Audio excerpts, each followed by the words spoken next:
तो हमारे दोस्त आपके अपने यूट्यूब चैनल सिमसी एलन क्लासेस में बहुत बहुत स्वागत करता हूँ। ये आपका ऑब्जेक्टिव क्वेश्चन लेकर आए हैं निर्देशांक ज्यामिति। चैप्टर नंबर 7 है निर्देशांक ज्यामिति। इसमें बहुत भी ऑब्जेक्टिव क्वेश्चन है जो बिहार बोर्ड में बहुत क्वेश्चन यहाँ से पूछे जाते हैं। तो इस आपके लिए वीडियो को स्किप नहीं कीजिएगा, वीडियो को पूरा देखिएगा। आपको 2026 में यहाँ से क्वेश्चन बहुत मिलने वाले हैं, इसलिए वीडियो को पूरा देखिए, अंत तक देखिए। कह रहा है पहला कि बिंदु -6-7 का कोटि है। मतलब इसमें कोटि कौन है, -6 है या फिर 7 है। इसको बताने से पहले आप इसको थोड़ा सा देखिएगा, आप इसको पहले देखिए, आप समझ में आ जाएगा। करेक्ट, क्षैतिज रेखा, ये आपका क्षैतिज रेखा हो गया। एक्स अक्ष को हम लोग क्षैतिज रेखा कहते हैं और वाई अक्ष को हम लोग ऊर्ध्वाधर रेखा कहते हैं या फिर उदग्र रेखा कहते हैं। तो एक्स अक्ष को हम लोग भुज कहते हैं। क्या कहते हैं? एक्स अक्ष वाला जो इस लाइन को हम लोग क्या कहते हैं? एक्स अक्ष कहते हैं। और एक्स अक्ष को हम लोग भुज कहते हैं। उदग्र रेखा को हम लोग वाई अक्ष कहते हैं। वाई अक्ष को हम लोग कोटि कहते हैं। ठीक है, अब सुनिए, क्षैतिज एवं उदग्र रेखा के प्रतिच्छेद बिंदु को हम लोग मूल बिंदु कहते हैं। जब दो रेखा आपस में जब कटती है, एक कटने में जो रेखा को उसको हम लोग बोलते हैं प्रतिच्छेद रेखा बिंदु कहते हैं, जिसको हम लोग इंग्लिश में ओरिजिन कहते हैं। अब सुनिएगा, जैसे मान लीजिए कि यहाँ पर लिखा हुआ है अगर 4 और 3 लिखा हुआ है, तो शुरू वाला जो होता है वो आपका एक्स होता है और बाद वाला होता है वाई। तो एक्स अक्ष को हम लोग क्या कहते हैं? तो भुज कहते हैं। और वाई अक्ष को हम लोग क्या कहते हैं? कोटि कहते हैं। ये बहुत याद कर लीजिए, बहुत इंपॉर्टेंट है। तो शुरू वाला जो होता है आपका एक्स होता है और बाद वाला क्या होता है? वाई। अगर इसमें बोलेगा कि बताइए ये 4 क्या है, तो 4 बोलिएगा कि आपका भुज है। क्या है? आपका भुज, क्योंकि शुरू वाला क्या होता है? एक्स, और एक्स एक्स वाला क्या कहलाता है? तो भुज कहलाता है। और बाद वाला वाई है, तो वाई एक्स क्या कहलाता है? इसमें अगर पूछेगा कोटि कौन है, तो आपका कोटि कितना हो जाएगा? आपका 3 हो जाएगा। आई होप आप इसे समझोगे। अब यहाँ आइए, बिंदु -6-7 का कोटि कौन हो जाएगा? तो -6 जो है वो एक्स अक्ष है और एक्स अक्ष को हम लोग क्या कहते हैं? भुज कहते हैं। और बाद वाला आपका होता है वाई अक्ष। वाई अक्ष को ही क्या कहा जाता है? कोटि कहा जाता है। तो इसमें कोटि हो जाएगा -7 हो जाएगा। आई होप आप इसे समझोगे। पहला ऑप्शन नंबर सी हो जाएगा। एक्स अक्ष का समीकरण क्या होता है? तो एक्स अक्ष का जो समीकरण होता है आपका y बराबर 0 होता है ना, y बराबर 0 होता है। Option number B. तीसरा देखिए, बिंदु -12-18 का भुज कौन हो जाएगा? तो शुरू वाला जो होता है एक्स अक्ष होता है और एक्स अक्ष को क्या बोला जाता है? भुज कहा जाता है। जिससे भुज आपको हो जाएगा -12। ऑप्शन नंबर ए हो जाएगा। निम्न में से मूल बिंदु का नियामक होता है।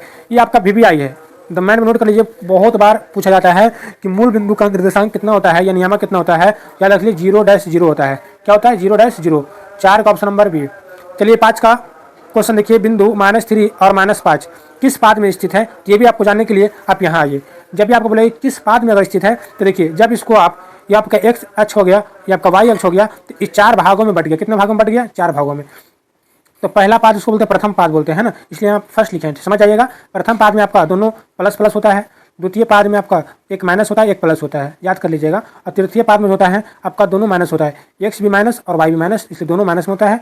चतुर्थ पाद में होता है, चौथा पाद में होता है आपका प्लस माइनस होता है। याद कर लिए होंगे आप कि पहला पाद में दोनों प्लस, दूसरे पाद में चतुर्थांश बोलो या फिर पाद बोलो, दोनों एक ही चीज़ है। तो दूसरे चतुर्थांश में आपका माइनस प्लस होगा, तीसरे चतुर्थांश में दोनों माइनस होगा और चौथे चतुर्थांश में हो जाएगा प्लस माइनस हो जाएगा दोनों। ठीक है, यहाँ पर बोल रहा है हमको कि बिंदु -3 या -5 किस पाद में स्थित है? तो आपका तृतीय पाद में स्थित है। आप इसे बहुत ईमानदारी से याद कर लीजिएगा। एग्जाम में आपको क्वेश्चन यहाँ से बहुत मिलेंगे। आप बहुत प्रॉमिस कर रहे हैं कि बहुत क्वेश्चन यहाँ से आएंगे, इसलिए वीडियो को पूरा देखिएगा। और चैनल पर अगर नया है तो चैनल को सब्सक्राइब करके बेल आइकन को दबा लीजिएगा। आपको हमेशा वीडियो बहुत VBI क्वेश्चन लाते रहेंगे आपके लिए, ताकि आपका एग्जाम बहुत अच्छे से जाए। बिंदु 6 नंबर क्वेश्चन है, बिंदु 6-5 का एक्स नियामक है। बताइए एक्स का नियामक कौन हो जाएगा? तो शुरू वाला जो एक्स होता है भाई आपका एक्स का नियामक हो जाएगा। ऑप्शन नंबर 6 का ए हो जाएगा। 7वां नंबर क्वेश्चन आइए। 7वां क्वेश्चन क्या कर रहा है? बिंदु 9-3 एवं 15-11 के बीच की दूरी ज्ञात कीजिए। जब आपका 2 नियामक अगर दिया रहेगा तो इसमें पूछेगा कि दूरी ज्ञात कीजिए, तो देखिए क्या कीजिएगा। दिया हुआ है 9-3 दिया हुआ है और 15 और 11 दिया हुआ है, 15-11 दिया हुआ है। इसको करेक्ट दूरी बताइए, यहाँ से दूरी क्या होगा? तो ये आपका x1 होता है, ये आपका y1 होता है, ये आपका x2 होता है, ये आपका y2 होता है। तो फॉर्मूला क्या होता है? पहले अंदर रूट कर लीजिएगा। तो होता है x2 - x1 का होल स्क्वायर होता है, प्लस में होता है y2 - y1 का होल स्क्वायर होता है। तो x2 इसमें कौन हो गया? 15 हो गया, माइनस x1 क्या हो गया? यहाँ पे 9 हो गया, तो इसका स्क्वायर हो जाएगा, प्लस y2 कौन इसमें हो जाएगा? आपका 11 हो जाएगा, माइनस y1 आपका हो जाएगा 3 हो जाएगा, इसका स्क्वायर हो जाएगा।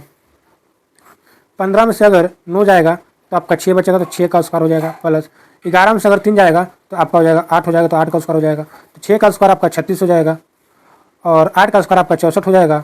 36 और 64 आपका 100 हो जाएगा और 100 का वर्गमूल कितना हो जाएगा 10। 10 इकाई हो गया। तो इसमें देखिए आपका ऑप्शन नंबर बी हो जाएगा। बिंदु एक्स डैश वाई की दूरी का मूल बिंदु से होगा तो आपका हो जाएगा under root X square plus Y square हो जाएगा। 8वां का ऑप्शन नंबर बी हो जाएगा।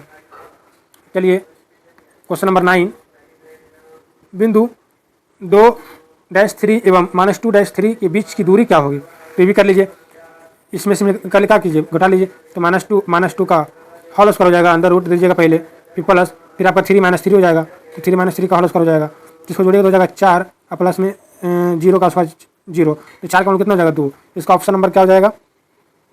ऑप्शन नंबर इसमें -2 कितना हो जाएगा -4 का स्क्वायर और 3 में से 3 जाएगा तो 0। तो इसमें ऑप्शन नंबर तो है ही नहीं है क्योंकि 2 आ रहा है, तो इनमें से कोई नहीं होगा, इनमें से कोई नहीं। 9वां का ऑप्शन नंबर इसमें से कोई नहीं होगा। चलिए क्वेश्चन नंबर 10 देखिए, बिंदु इतना और इतना को मिलाने वाले रेखाखंड के मध्य बिंदु का नियामक क्या होगा? आप जान लीजिए कि मध्य बिंदु का जो नियामक होता है, देखिए मध्य बिंदु का नियामक जो होता है, नियामक आपका होता है x1 + x2/2 होता है, फिर होता है y1 + y2/2 होता है। तो आपको पता है इसमें x1 कौन हो जाएगा, x1 ये हो गया और x2 ये हो गया। तो माइनस का 2 और प्लस का क्या हो जाएगा 4 हो जाएगा और बटन कितना हो जाएगा 2 हो जाएगा। फिर देखिए ये आपका y1 है और ये आपका y2 है, तो 3 + 1 हो जाएगा, 3 + 1 हो जाएगा बटन 2। अगर -2 में से अगर +4 जोड़ते हैं तो आपका प्लस का 2 आता है और बटन में 2। 3 अब कितना हो गया 4/2, काटिए, इसका 1 हो जाएगा, इसका 2 हो जाएगा, तो 1-2। तो 1-2 आपका है, आपका ऑप्शन नंबर ए में 10 का ऑप्शन नंबर 1 हो जाएगा। जब भी आपका इस तरह क्वेश्चन आएगा कि मध्य बिंदु का नियामक याद कीजिए, तो फॉर्मूला याद कर लीजिए। मध्य बिंदु का नियामक क्या होता है, x1 + का x2/2 हो जाएगा, y1 + y2 बटा कितना हो जाएगा 2। यह आपका मध्य बिंदु का नियामक, ठीक है।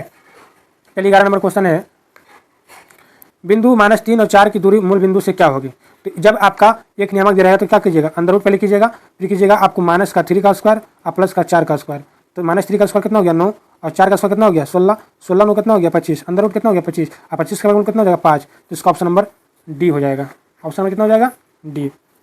12 नंबर क्वेश्चन है, बिंदु 7 10 किस पाद में स्थित है? देखिए आपका दोनों प्लस में है, आपका x अक्ष का भी प्लस में है, y अक्ष भी प्लस में है। जब दोनों प्लस में तो यह प्रथम पद में स्थित है, तो 12 का ऑप्शन नंबर ए हो जाएगा।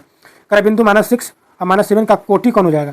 तो ये आपका x अक्ष होता है और x अक्ष वाला जो होता है उसको भुज कहते हैं, और दूसरा वाला होता है बाद वाला जो y अक्ष होता है, y अक्ष को ही क्या बोला जाता है, कोटि बोला जाता है। तो आपका कोटि हो जाएगा -7, ऑप्शन नंबर सी हो जाएगा।